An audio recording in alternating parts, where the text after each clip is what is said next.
Hello, my name is Matthew Baxendale, student number C3169687. I'm studying MSc Management and Finance at Leeds Beckett University. My vlog is on my company, Harrogate Spring Water. Harrogate Spring Water have seen considerable growth within the last 5 years, especially within the water market as well. The water market has grown by around 6% within this period of time. Harrogate Spring Water account for 9% growth, which is considerably more than the market average. They've been able to do this by having a strong mission statement, which is that they operate with respect, integrity, and they ensure that the environment and people and the Harrogate Spring community are at the heart of everything that they do.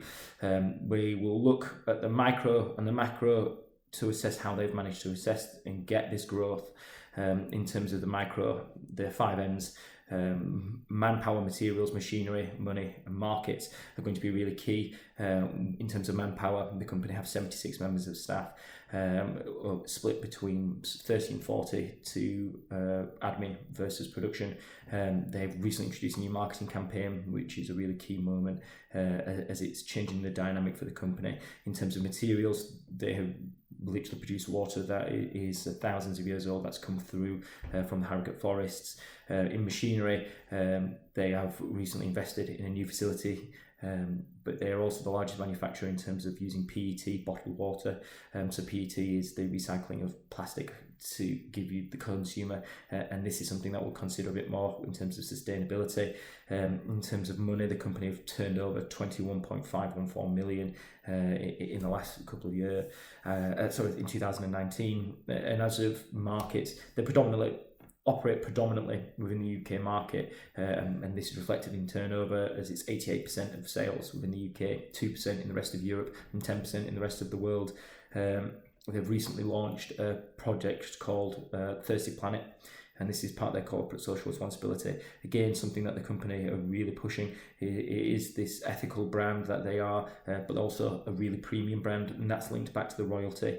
In terms of McKinsey's 7S's, the strategy of the company has very clearly moved in the last few years, as they've just done a rebrand as of 2014, which took till 2016 to go through. That was a really key moment, as it actually positioned them as a premium brand, and actually changed the way that a lot of their suppliers, so they previously supplied own brand bottled water for Eat and Cafe Nero, and they've now changed it to actual just pure Harrogate Spring Water, and that's obviously better for the company in terms of revenue, but also for brand recognition.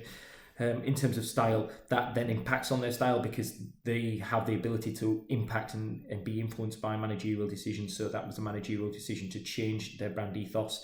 And again, that's very important because it links back to the shared values, and it's something that they actually had as a challenge previously, was they had this disconnect between the two shared values, and they've actually worked on those so that both internal and external stakeholders have the understanding about the links to the royalty and links to the locality. The royalty is something we'll mention quite a lot because in 1515, Princess Victoria came and she saw and enjoyed the Harrogate baths, and it became very much a social thing as a result.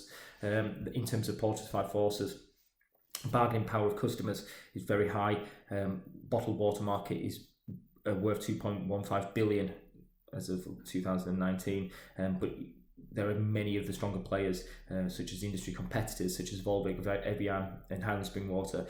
They account for 42% of the overall water market, so the bargaining power of customers is very high, and the industry competitors have a much stronger bargaining position than anyone else.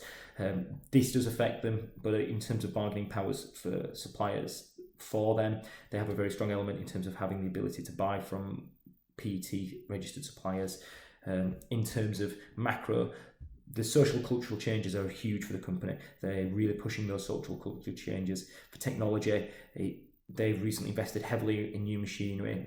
The environmental and social impacts and ethical impacts, are very important to this brand. Having a good, strong water company that are ethical is a real rarity in this industry, and it actually over 50% of customers want to have ethical water, and that does affect over 26% of consumers when making purchasing decisions as well. That is a real interesting movement for the industry, and something that will actually really affect whether or not Harrogate Spring Water can continue their growth. Their growth will be really restricted because in 2022 there will be a new tax implemented for all water companies, and that will also affect sustainability. With sustainability, their biggest threat is going to be from people having their own bottles and supplying themselves with water, and that's something that they're going to have to really work hard on to change and keep ahead of the brand. For Harrogate Spring Water, they're really working hard on making sure that their brand is on point, and that's something that I think makes them a very strong candidate and competitor within this marketplace.